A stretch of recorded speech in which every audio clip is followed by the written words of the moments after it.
We finally get a new Looney Tunes movie in theaters, but is it worth your time?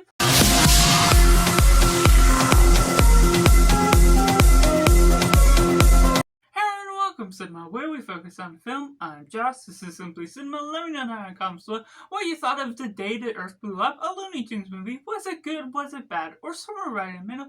Make sure to like this video if you enjoy it, subscribe if you haven't already to join in film culture community, where we talk about the love of cinema as a whole.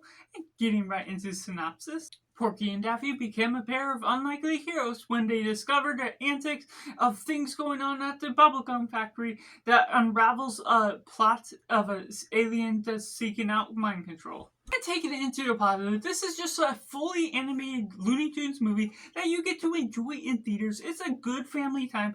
There's jokes here and there scattered throughout that can really hone in on what the tone is setting up.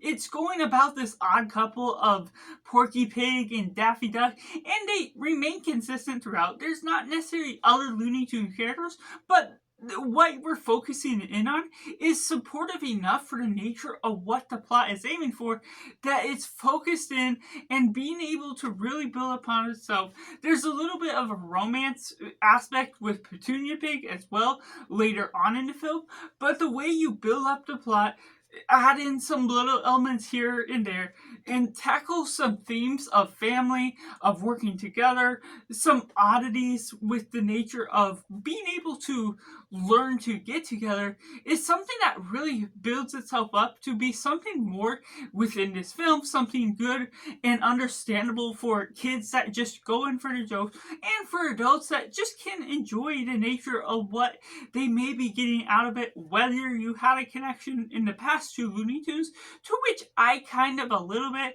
but being able to revisit this in a different sort of setting, in a fully fledged animated film, is something that really deserved its runtime, and yet it was still really quick. It felt like it didn't necessarily take any too many side tangents, any subplots that subverted what was ultimately going on with the story as a whole. And so the nature of the villain, the ideas of the story, they're basic to the fullest extent that it feels really good to what it's trying to tackle as a whole, being able to give all these different character quirks to what we're getting out of them, and having a motivation to saving the house or other things that go about the way that fully bleeds into a nice, lovely animated film. And taking it into the mix elements, this is full of jokes. It doesn't always win you over every time. Some of it, and a lot of it actually, wasn't necessarily laugh out loud kind of funny, at least to me personally. Certain things where it's constantly honing in on its jokes, and it's very generic to some extent. Not terrible in one sense, but it's always feeling like it's leaning on the bridges of doing a lot more with its story if it created more development for its characters, for its story, for its craft. And there is something interesting where just a couple weeks back, I watched the release of Night of the Zoopocalypse, which pretty much had a relatively similar plotline, that being, and it's an own original type of story in one sense, still tropish and generic in that regard as well.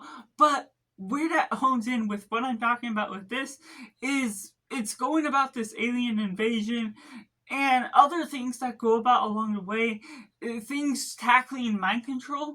And while Night of the Zoopocalypse was all about these animals, it was still about the mind control that was going out about in a different way. They had to resolve it in a different way, but it was still the same general plot that bleeds into this being, it's not necessarily going to be the most eccentric for the way you're being able to create a thought-provoking thing that you've never seen before. Obviously, it's going to be difficult to do anything like that, but having seen a film very similar to this just a couple weeks back is something that was feeling very deja vu-ish in the weirdest sense, but it still had its own nice livelihood. Its differences that made it stand out for being a Looney Tunes movie with its Looney Tunes character and being fully animated. It can have forgiveness for the sense of what you're maybe looking to get out of it, which takes me into the negatives, to which I feel it relies a little bit too much on so many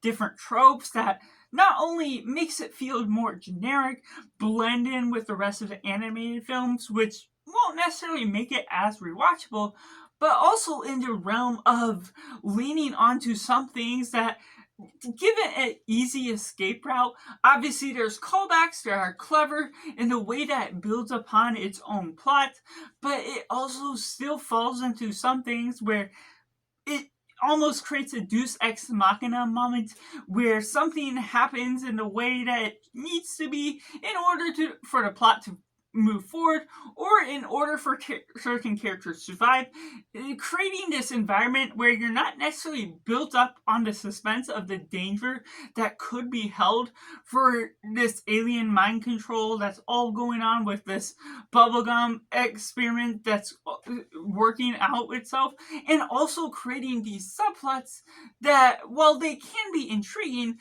they get resolved in a way that's very simplistic, very mannerism, and also there's a part where leading into the third act, there's a subversion with what you think this one character is all about that really hones in and just changes the alternate route once the plan fully gets revealed and the plot comes full circle. It's kind of cool to the nature of what you're asking for it, but it's also hiding the information to begin with and saying, oh, this is a plot twist that we hid this information from you. You couldn't see it coming at all. And so ultimately, these things can change to a different tone once you get into the third act. So it's a different type of story that feels a little bit separated than what we got in the first two acts of the film. So it's a little bit unfortunate to the nature of what you're building up as the story as a whole. But that doesn't take away some of the lighthearted family feel that makes this a lively anime feel as well. And so therefore, I have to rate Looney Tunes: The Day the Earth Blew Up. I simply said a 6 out of 10. Let me know down in the comments below what you thought of Looney Tunes. Is it good? Is it bad? Or somewhere right in the middle? Let me know all your thoughts, and make sure to like this video if you enjoy it. Subscribe if you haven't already to join in the film culture community where we talk about the love of cinema as a whole. So that's just all, and make sure to do yourself a favor and go watch a movie.